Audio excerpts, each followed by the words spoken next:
It's the WSOY Best of the Best, our hashtag 25. We're out on the road till the end of the year. We've identified 25 businesses, organizations, institutions that are not only employing people and helping the economic environment, but giving back and doing the right thing. These are folks who run their companies and their organizations the right way, hopefully to encourage others to do the same. We're here at Decatur Memorial Hospital with Ken Smithmeyer.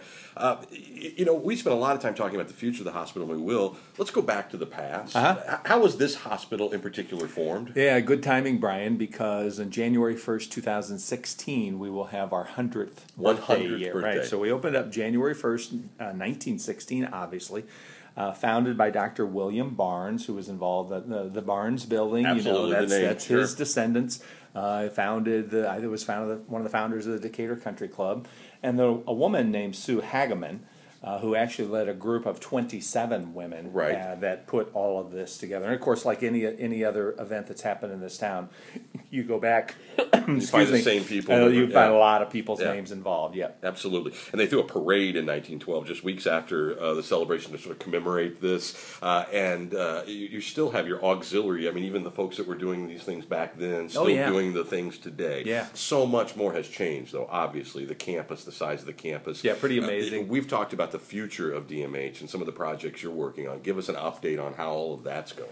I think probably the most interesting thing, and what's really going to make a difference not only here but in healthcare generally, is the stuff that's happening in the molecular medicine world. People know that we've built this thing called a cyclotron here, and that we have this company that we started up. And the next few months, we're going to be doing some new things dealing with men with prostate cancer associated with that. But this world that we're entering into, of where at the molecular level we're going to be able to diagnose specifically what's wrong and where it is, and then send some other molecule into your body to get to that spot to fix that problem. Really going to be extraordinary. It's going to be Star Wars kind of stuff. But you guys are on the cutting edge of this. We are. Not just in the Midwest, but globally. Oh yeah, this one particular thing that I'm hedging on a little bit that we'll be probably doing here in the next few months will be second only to Mayo Clinic in the United States, where it'll be available. And because of some of the peculiar functions of the way these isotopes work, you can't just like put it in a box and ship it. It's not like a loaf of bread or a TV. You know, it has other aspects to it.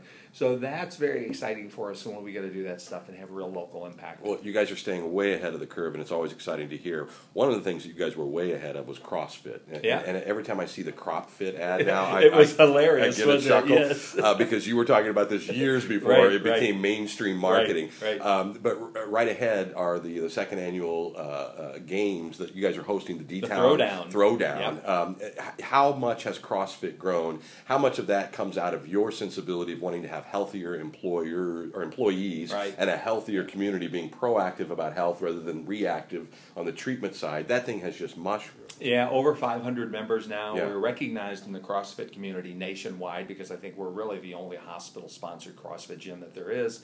In fact, the Throwdown, which happens weekend after this, will start off on Friday night with a talk by Greg Glassman.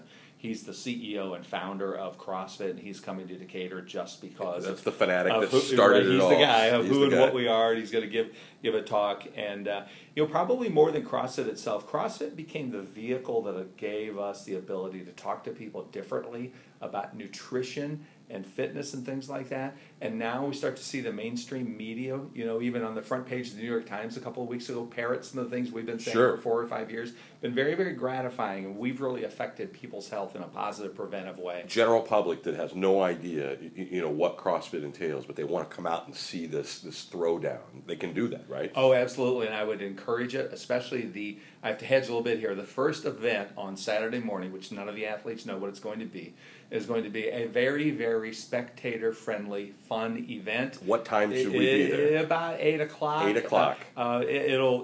People will like it. Let me leave it at that. Well, I'll tell you what, this is why they're one of the best of the best. We're at Decatur Memorial Hospital. The D-Town Throwdown is just a week or so away, and they just are doing it on every level. That's why we're one of the top 25, the best of the best for WSOY and Decatur Memorial Hospital.